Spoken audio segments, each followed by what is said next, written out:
ধন্যবাদ সবাইকে। আপনারা সবাই জানেন যে সীমান্ত এবং সীমান্তের জনগণ এর সাথে বিজিবি সবসময় ওতপ্রোতভাবে জড়িত।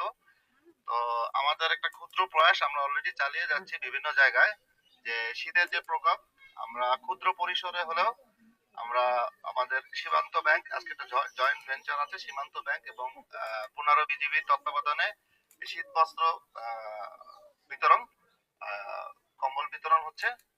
আর এটা চালু থাকবে যতদিন শীত চালু থাকবে। আমরা বিভিন্ন জায়গায় কার্যক্রম বজায় রেখেছি।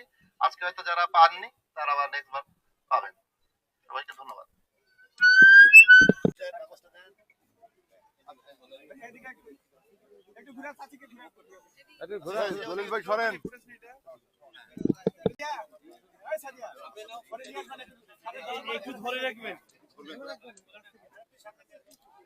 ওটা লাগবে না থাক। হ্যাঁ হাবিব ভাই, ওটা আগে নেন না কেন?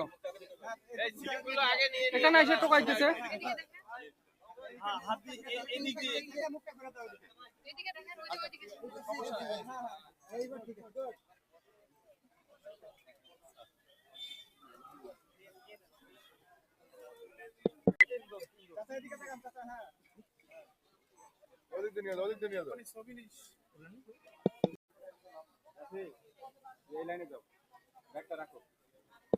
সাথে সাথে সীমান্তের যে মানুষ থাকে তাদের সুখ দুঃখের ভাগিদার হওয়া বিজিবির একটা অন্যতম কাজ।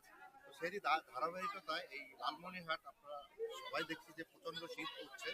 সীমান্তের যে দরিদ্র জনগণ গোষ্ঠী আছে তাদের পাশে সীমান্ত ব্যাংক এবং সীমান্ত রক্ষী বিজিবির এই ক্ষুদ্র প্রয়াস এটা আমাদের জারি থাকবে। আমি ধন্যবাদ জানাতে চাচ্ছি এখানে স্কুল কর্তৃপক্ষ সুন্দরভাবে অ্যারেঞ্জমেন্ট করার জন্য, সীমান্ত ব্যাংক এবং সর্বোপরি আমাদের জনপ্রতিনিধি আছেন যাদের মাধ্যমে আমরা এলাকার অত্যন্ত যে জনগোষ্ঠীর কাছে পৌঁছে যেতে পেরেছি। এটা একটা ক্ষুদ্র প্রয়াস এবং আমাদের এই 15 বিজিবির এই প্রয়াস জারি থাকবে, যাতে এই শীতে আমরা এই জনগণের পাশে দাঁড়াতে পারি এবং আমাদের মাধ্যমে জনগণ একটু হলেও যাতে উপকৃত হতে পারে।